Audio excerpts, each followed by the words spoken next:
findings, and this will be filed with the court, and you'll have copies this morning.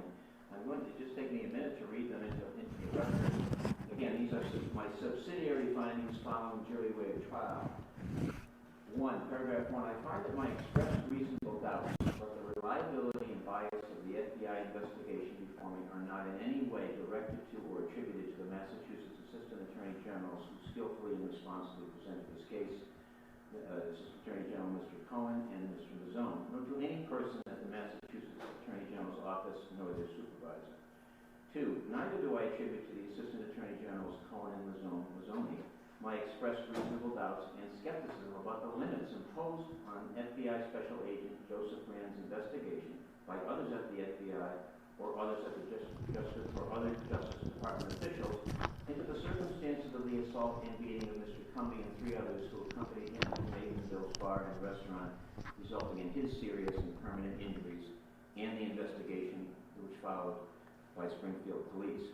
3, neither do I attribute to Assistant Attorney Generals Cohen and Mazzone, which I deem to be the efforts last Friday, October 14th, of the United States Attorney's Office or any other Justice Department official to, in my view, unlawfully halt in midstream the sworn trial testimony before me of FBI Special Agent Joseph Rand during the cross-examination by the lawyers for these 2 Springfield police officer defendants, Mr. Dunphy and Mr. Bonavita, which I find to be an egregious attempt by the Justice Department to eviscerate these 2 defendants' rights under the 6th Amendment to the United States Constitution, which judges are sworn to uphold, to confront their accusers, specifically Special FBI Agent Brannon, guaranteed to the Springfield police officers Derek Gentry Mitchell and Siobhan Lewis. I'll add, I also do not attribute that attempt to the FBI official himself, Mr. Brannon. 4, I find and conclude that the Attorney General's asserted legal justification, I misspoke. 4, I find and conclude that the U.S. Attorney's asserted legal justification of this act, purportedly resting under the U.S. Supreme Court case of the United States, Toohey v. Reagan, 340 U.S. 462, 1951, is without any legal basis.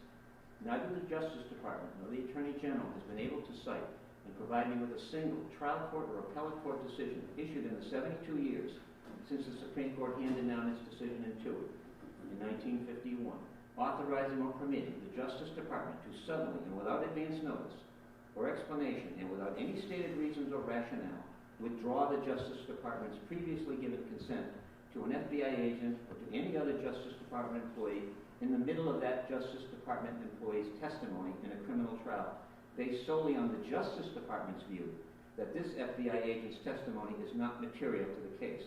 The materiality or relevance of any witness's testimony is within the trial judge's exclusive domain. 5, for these reasons and others which may be reasonably inferred from the evidence in my dialogue with the prosecutor during this closing argument, I find the evidence presented by the Commonwealth purportedly in support of the indictments against Springfield police officers Derek Gentry Mitchell and Siobhan Lewis to be manifestly unreliable, due principally to the Justice Department's restrictions on the FBI's investigation presented in this trial. Therefore, I cannot find credible the Commonwealth's evidence in all material respects. Those are my subsidiary findings. Mr. Clerk.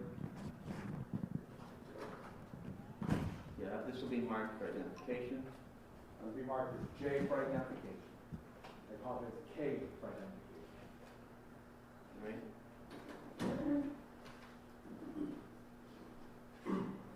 And those subsidiary findings are public, Mr. Clerk. Clerk, you want?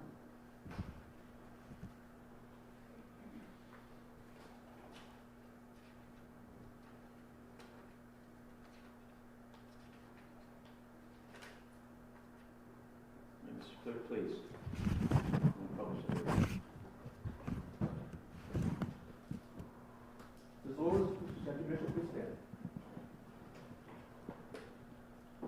Mr. Von Lewis, hearkening to the verdict, the court will record it. Indictment 19-163, count 1, making false report. Court finds you not guilty. On indictment 19-348, count 1, perjury. The court finds you not guilty. 19-348, count 2, misleading. The court finds you not guilty. Mr. Garrett, Deputy Mitchell, hearken to your verdict as the court will record.